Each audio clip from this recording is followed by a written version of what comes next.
Let's go down into the 17 pits and talk with Drew Blickensderfer. Jamie.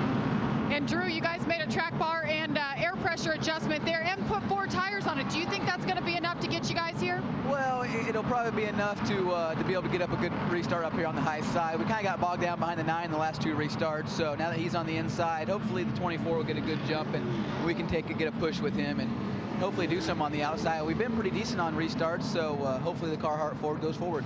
Very encouraging run from Matt Kenseth today. Dave? Clinton Boyer runs in 5th. This is his crew chief, Shane Wilson. You do remember his reaction when you told him this morning what you were going to do to the race car, don't you? Yeah, we definitely made some pretty big changes going into the race here, and finally got it pretty good. We struggled here in the spring race, and guys built us a really good car, and we figured some stuff out yesterday, and it's been a good night so far. I'd like to hang in there. Hopefully we can get a top 5, maybe even better than that. It's a good night when you make the right call. Vince? Walking with Carl Edwards, and Carl, you've had a lot of good nights at the racetracks, but this one wasn't one of them. How do you sum up a night like tonight? That's a mercy killing there.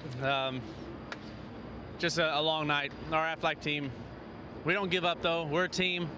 You know, we all made mistakes tonight, and it just culminated in a bad event. So hopefully Matt can win this race, keep it forward in victory lane. But just can't thank Aflac enough for.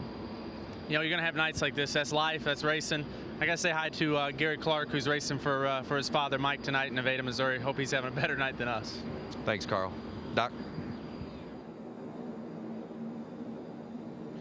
Yeah, tough night for the 99 car and Carl Edwards. You see him limping away, and boy, just as he said, mercifully, that his night is over.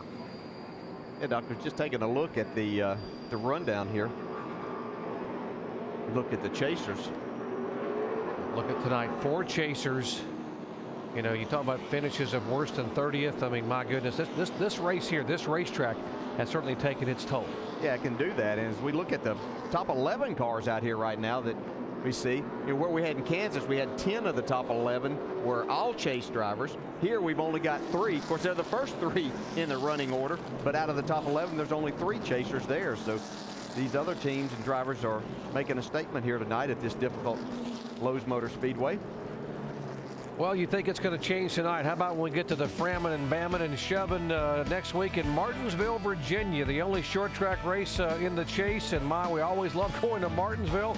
The half-mile paperclip-shaped oval. Our coverage begins live on ABC, 1 o'clock Eastern time, presented by Goodyear. It is stop number 6 in the chase for the NASCAR Sprint Cup.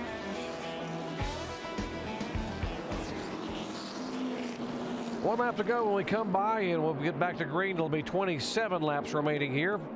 There have been 20 lead changes among 9 different leaders. Jimmy Johnson is our leader right now, and got to believe he'll probably choose the inside again. There have been 9 restarts. The inside has been selected 5 of the 9 times, and 4 of those 5 times, the guy who chose the inside was able to take the lead when we got the green flag. Yeah, we'll see. I'm sure Jimmy's going to take that inside. Casey Kane, as Andy pointed out, is going to line up 3rd, so that puts him on the inside. Yeah, it could possibly help him a little bit there. He can lay back a little bit, although NASCAR doesn't allow you to lay back very much, but he might can try to anticipate this without having to worry about beating that leader to the start-finish line because he's going to be in front of him. Remind you that following our coverage here over on ESPN News, you'll have extensive post-race coverage of the press conferences and the interviews of the drivers, so we'll be able to hear what these guys have to say if and when this slugfest at Charlotte ever does end, because it has been a wild one, been a tough night for some chasers. Brian Vickers, Montoya, Edwards, and Hamlin. These guys are 34th or worse. I'll tell you what, it's been an eventful night for David Strumme, but he's done a fantastic job, guys. He's up to 14th right now. He got that lucky dog. You know, we've talked a lot about guys driving for a job for next year. David is one of them that's looking for a ride. He's doing a fantastic job tonight, guys. He's really kept our car out of trouble and running up front. I think I've been real happy with his job, that's for sure. Certainly does, Russ. You got to open some eyes for some people there that have been looking for a driver for next year, how he can well look at the right side of that car. He has used it up. It's been an eventful night for this 12 car for sure. It shows you how tough this new car is, man. It takes a licking and keeps going. Teammate in front of him, that is the 2 car of Kurt Busch, and he currently is being shown in the 12th position. Biffle 13th and Strumme 14th. Mark Martin, remember, he is back on the lead lap, has fresh tires, and is being shown in 19th position. Pace car pulls away. Who's it going to be? Jimmy Johnson's our leader. He has to be the first one to the stripe, and then Jeff Gordon on the outside. Casey Kane right behind Johnson.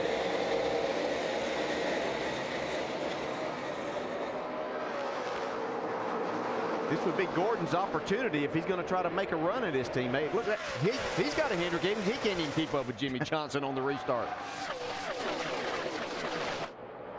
Jimmy just pulling away, just rocketing down that backstretch and pulls it to like 5 car lengths entering turn 3. As we look right back here, 3 really impressive runs. You got Casey Mears right there, Joey Logano, Brad Keselowski. These guys have done a fantastic job all night.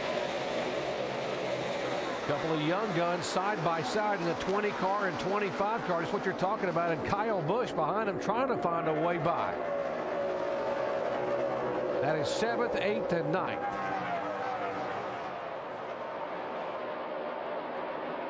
Brad Keselowski's last run in a Hendrick Chevrolet. He's making the most of it. And he slides right up in front of Logano, almost into the concrete. Let's update Logano. Shannon.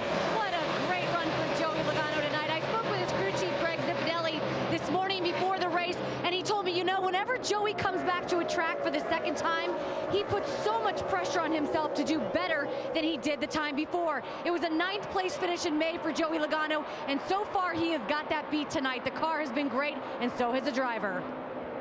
Certainly been impressive here tonight, and you look on the left side of your screen, you watch the battle here, the 2 car behind him, the 31.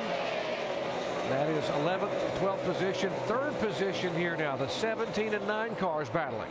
And Casey Kane's car is now starting to come in, but Jimmy Johnson ran a 28.87 2 laps ago, and the last lap 28.95, 3 wide. And here comes ready to be Tony 4 Stewart. wide. Tony to the bottom This can't of the work, racetrack. guys. 4 wide. Keep coming, keep coming. And Ryan Newman backs out a little bit to give some room there. Tony goes by. Strimmy not wanting to back out. He's driving to get a job next year. Holy cow, look at Strimmy. Now goes Biffle. And Biffle trying to keep it down out of traffic up across. Forward back straight. Nothing coming at you. Still nothing coming at you. In the grass. Wait. I heard somebody say that wasn't going to work. So get the water flow. Be grass in the grill. Don't look like we had any contact. Come back, Joel. What do you see? What a recipe for disaster.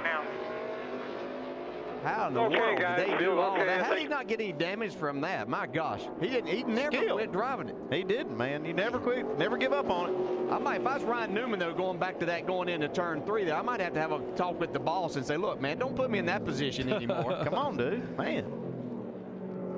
4 wide, getting into 3. There's what's left of Biffle's traverse to the grass there across the racetrack, and he just kept turning. We probably wore the bearings out in the steering wheel. Yeah. Do we have a shot of Chad Knaus, though, as he jumped off the pit box yet after they got another big lead and another caution there? Let's see where this all started. I think it started getting into turn 3. Now watch your right side. Actually down the backstretch, and now here comes Stewart.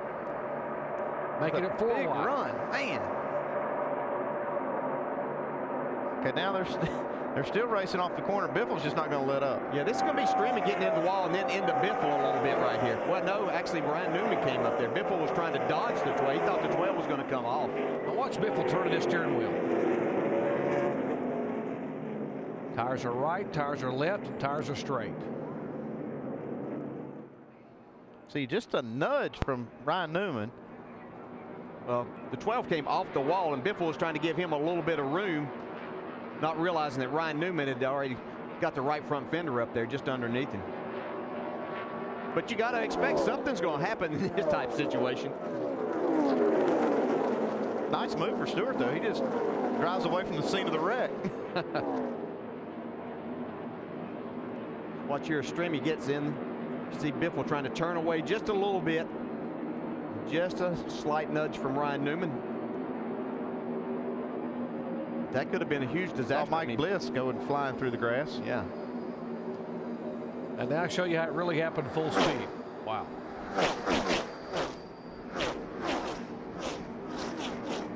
Oh, did you see? Whoa. Look at Bliss, man.